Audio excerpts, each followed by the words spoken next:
other people, it is life-giving. Yeah, and I think that sorry, go ahead. I think we need to think about it in the context of the whole food. You know, I mean, I think there's a lot of really fabulous polyphenols in coffee, you know, that I think are doing important work. And tea, right? So caffeine is not that's right. usually taken so alone. don't just take no-dose. Is that what you're saying? Yeah, right. Don't turn to the no-dose. Food. Yeah. Yeah. No, that's not nearly as satisfying for me. Sipping, I don't generally sip a no-dose. But you're gonna love this. But there's a company that makes caffeine pterostilbene co-crystals. Nice. And it's like a time-release caffeine, and I like them. Is that right? You do? I like them. I like them. Wow. All right, let's go past caffeine to another subject that will have no controversy associated with it. That's the carnivore diet. So the question, the carnivore diet is extremely effective in stopping autoimmune disease despite higher arachidonic acid saturated fat. Can you comment? And so we'll do a round robin on this. I'll turn it to Helen first, because she and I had a little conversation about that in the green room. Yeah, oh boy, where do you start with this one? Number one, I mean, yes, once you take out any potential food antigen, so if you eat only meat, you are taking out a lot of potential antigenic foods, so that can be a great way to eliminate the triggers for autoimmune disease. The problem I see with something like the carnivore diet is the long-term sustainability of it, right? Where are all of the phytonutrients that we know? I mean, we have years and years of research to show the importance of all of those plant-derived nutrients for overall health. And I'd love to see, I think we definitely need more studies on this. What are the long-term effects of a carnivore diet? Clearly, you know, everyone's going to be different as well. We all have different ethnic backgrounds that grew up, you know, or evolved with different types of diet. You know, you look at the Inuit, they ate mostly a carnivore diet, right? There was no access to those types of other vegetables, but there are specific populations. So I think it's definitely individual. I would love to see the long-term research on it. If you follow a carnivore diet for 10, 20 years, what actually happens? What's the effect it has on your microbiome? I think that's a really big unanswered question. So I think there's a lot we still need to learn. I know there's definitely a lot of proponents out there that feel good, and I can understand how you can have a short-term effect of a beneficial, you know, you feel good, but and it works in autoimmunity by taking away those antigens. But long-term, we have to look at those things. Kara, any specific perspective that you want to add? My two thoughts to just add to Helen's are, yes, the potential to feel great because of the low exposure to antigens, and it's going to drop blood sugar like a stone. So it's going to turn off inflammation rapidly. And for a lot of folks, despite the high protein, it'll put you into ketosis. So you'll get that energy boost. So in the short term, I just want to underscore that, just as Helen was talking about today in her now and also in her talk.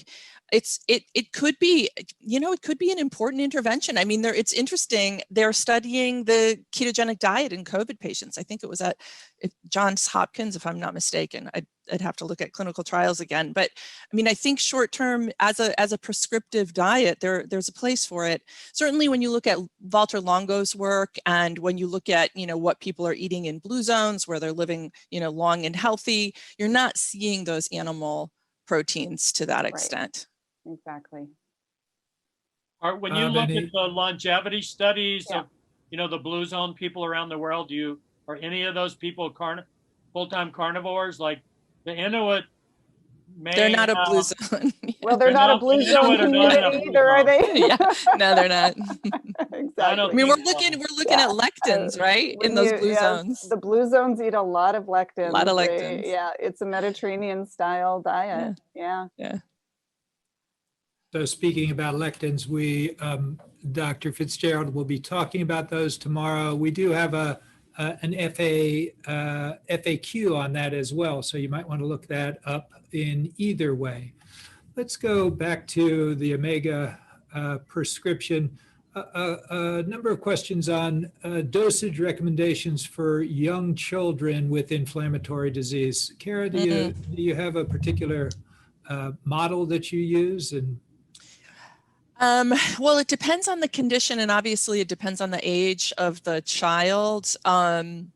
We can, for school age kids, you know, working with kids on the autistic spectrum, we can go quite high. I mean, really close to what we might look at in adults. So, you know, anywhere, maybe we would start a little bit lower, 500, but you could comfortably go up to a few grams a day or more. And I think that there's a place for that when you're really trying to turn the volume down on inflammation. Remembering, though, that they're polyunsaturated fatty acids, you want to make sure that there's some antioxidants in there somewhere. So the diet should be reasonably healthy. There should be some antioxidant sources in the diet. You may need to lean on supplements as well. But when you go higher dose in anyone, but especially in kids, you want to be thinking about taking care of those fatty acids. But we could comfortably go really quite high in peds. okay. And I just want to reiterate, the role of the omega-3 fatty acids in the microbiome.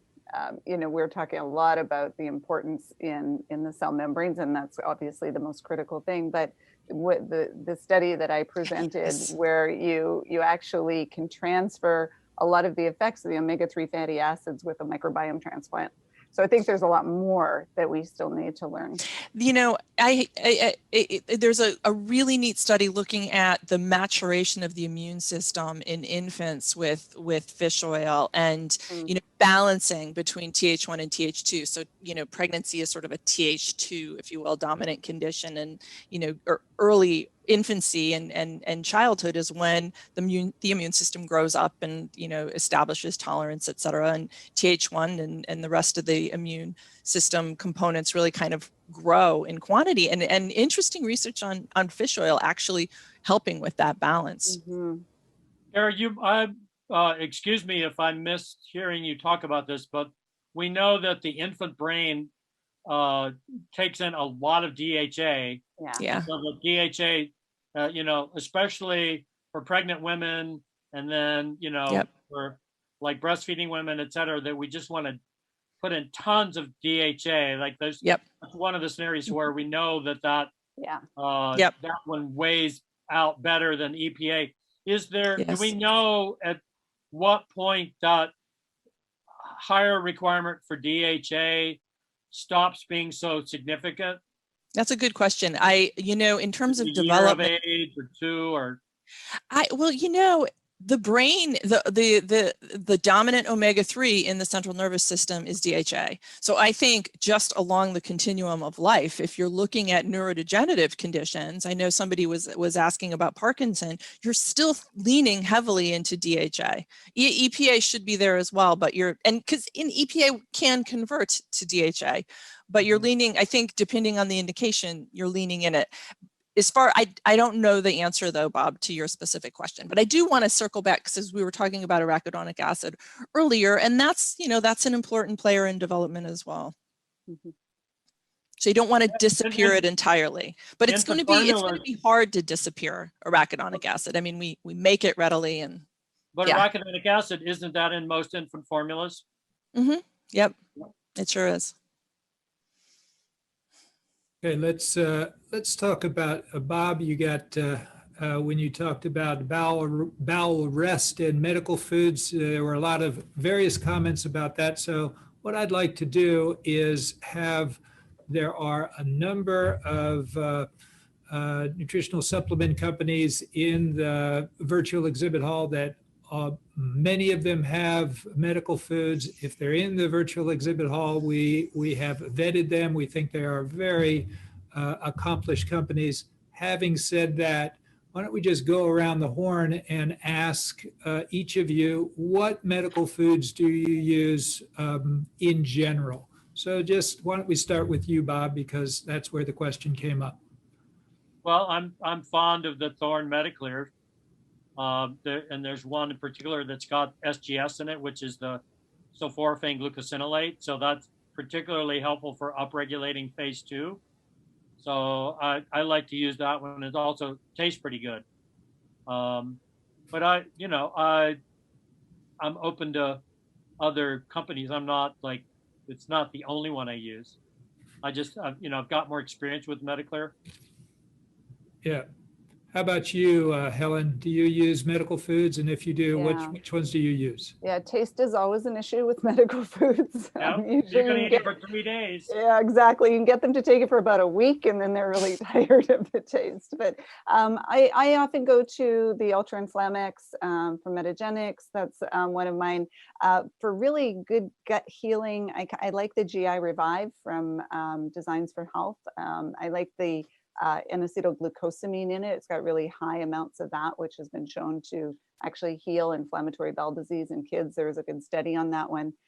So those are sort of two of mine. I often add in some SBI Protect. I really like that when we're dealing with dysbiosis, and I'll talk more about that when I talk about dysbiosis. So those are sort of my go-tos. Yeah, actually. Yeah, I ditto. I would add, we use a lot of SBI Protect here. I do think the Designs for Health product is good, and we use quite a bit of Zymogen as well. We use integrative. I like the integrative therapeutics elemental diet. I know that's like diverging from this, but diet. Yes, definitely. we use that quite a bit as well. I will second that one for SIBO. Yeah. Yeah. Yeah. Different medical foods, obviously, for different indications. So I think we've given you a broad spectrum, and I encourage you to go into the virtual exhibit hall. We also have a practice implementation sheets that kind of lines up different products so you can see, as opposed to going to each of the different companies, you can see products lined up so that you can compare and contrast of what's in similar products for similar conditions, and you can make some choices in that way. Okay, so let's just a couple more questions before we wrap up. What are your thoughts on increased endogenous glutathione production with nutritional methods like cold thermogenesis, high intensity exercise, et cetera? I know we're not going to cover that. I thought it was an interesting question. Bob, do you have any experience with increasing glutathione with those two particular therapeutic interventions? Well, I'm familiar with the interventions. I mean, like, I recommend the Wim Hof method to people. I couldn't say that I practice the Wim Hof method. That's something I would reserve for Canadians. Some Canadians don't like it. Yeah, it's. I mean, the whole idea of hormesis is a really valuable one. I'm not sure there's a lot of data on hormetic stressors like cold or HIIT actually raising glutathione levels. If you did raise your level, it might be because you're causing inflammation and you're getting an acute phase response. I don't know what that would mean. There's interesting research that you guys are familiar with, and quenching post-exertional oxidative stress with antioxidants, inducing insulin resistance, and wreaking all sorts of sort of inflammatory mischief. So that would suggest that, we're turning on the exogenous or the endogenous system, and we want to just let it do its thing. But as far as actually measuring increased glutathione in circulation, that makes less sense, because we'd be using it, to quench the, post-exertional stress, oxidative stress. Mm-hmm. Yeah, no, I mean, post-exertional oxidative stress, so don't you? Excuse that's me? where you get. Yeah. I mean, the whole idea behind. Yeah. You want it to do its thing. Yeah, you don't want to turn it off. But the person was inquiring as to whether you could actually measure it in circulation, and I think it's happening intracellular, in the mitochondria. Mm-hmm. Let's go on to one other question around really I think it's around the omega prescription and the use of flaxseed.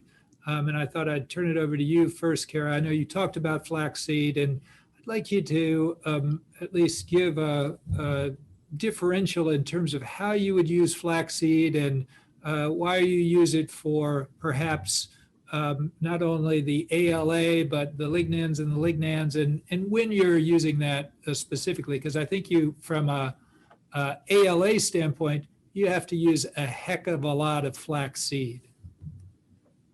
Yeah, well, I know if you're leaning on, if you're treating somebody who's vegetarian, yeah, you need to go with some oil as well, and you need to go with some algae to get the downstream, EPA and DHA, because it's true, you need to do quite a bit to, and then you have to follow up with measuring. So there's absorption variability, there's conversion variability. So if you're using it to achieve some of the downstream omega-3 fatty acids, you just have to really pay attention. If you're using it to inhibit delta-6 desaturase and control the omega-6s, you don't need to be using as much. And what else? I recommend using a flaxseed. If you can grind it fresh, if you're good about that, that's the best way. That's the way that you're going to get the most nutrient bang for your buck, is just to grind it fresh daily. And if you can take up to a quarter cup, that would be a fabulous daily protocol. Yeah, and there's a lot of fiber in flax seeds, right? So it's a great way to increase fiber as well. I'm also a fan of chia seeds. Yeah, they taste good. Yeah, I think they may have more omegas in them. There was that one paper that showed that they were converted more efficiently, or very efficiently, actually. I don't know that there's been anything else beyond that, but it's up to you. Just need, if you're going to use them to achieve EPA, increase EPA and DHA levels, you have to test. I don't think there's any way around it, really. Yeah. I think that's a really good point, Kara. There's different differential conversion. And as I say, you have to use a lot of flaxseed. You got to use a lot of flax oil. And even if you do, I'm not sure if you get there, certainly getting to, taking EPA, DHA, either vegetarian or fish sources is a better way to get there. But there's so much nutritional value, other nutritional value in flax seeds. So I think it's a great smoothie, or chia seeds. It's great in a smoothie. Do you like using things like walnuts? Yeah, for sure. Absolutely. Yeah. So I noticed somebody was talking about sea buckthorn, and it has a pretty reasonable amount of alpha-linolenic. So that's a possibility. It might not be practical in the long term, but I mean, I think chia, you'll get more bang for your buck. Flax, you will, especially for the cost. All right. Well, with that, we're going to close up this Q&A for the evening. And I want to thank you, Kara and Bob and Helen. And I just have a few closing comments that I want to talk about as we come to a close. Awesome. So the first thing I want to talk about is I often get comments on the cost of food plans, and we've talked about, or Helen has talked about, the Renew food plan, the Elimination Diet food plan. Anytime we talk about these different food plans, I hear from clinicians saying that they're too expensive for patients, and so it's hard to get them from an economic standpoint to do that. And I disagree. And I disagree on the economic issues. Sometimes, certainly, it can be hard to get people to change their diet. But what we did is we went to the literature. And the USDA, Gallup polls, Economic Forum all say the average American spends about $250 a month, a family of four, somewhere around $1,000 on their groceries. And we do have references on these. We will, that support this. We'll give you these, this slide deck in you. We'll put these in your course materials by tomorrow. and this is just more data on differential on men and women and how old they are. There's a lot of data that you can find in the USDA, for instance, if you go searching for it. So how do our food plans, how do the IFM food plans stack up? What do they cost? And so we did some significant review of that. We went to an online Kroger's, which is a store in the Pacific Northwest, and their online food costs, and we looked that up, and we looked that up for all of our all of these food plans, and you can see the elimination diet on the top and Renew Food Plan on the bottom. Elimination diet is very comparable to that standard 250, a little bit more, and Renew Food Plan a little bit more than that. These were we did both organic and non-organic. Organic is certainly a little bit more, but I think the bottom line here is the cost to implement any of these food plans is comparable to the average American grocery bill, as reported, as I showed you. So now, clearly, this doesn't answer the question of access and food deserts, and which is certainly an important issue, and we'll talk about that a little bit tomorrow, but that's a different question. So really the take-home message I hope you take is the cost to utilize these kinds of food plans is reasonable and realistic. And just a little more data that I won't bore you with. So I'll end on that, somewhat on that rant. What I will say for today, there are brain dates that are going to happen in just a couple of minutes. If you want to participate in that, get on that platform. There are brain dates tomorrow morning. You can put out a brain date yourself or see what's on there. And if you can sign up, I encourage you to do that at 6:15 Pacific time, which is 45 minutes before the actual program starts. We're going to have an IFM certified practitioner team that's going to present the path to the IFM certification program, followed by some Q&A. So if you're interested in that, we encourage you to come at that time. If you don't want to wake up that early, or it's in the middle of the day and you don't want to attend it, that is obviously fine. We'll see you at 7 a.m. Pacific, and we wish you a good evening, morning, or afternoon, and we'll see you in a few hours.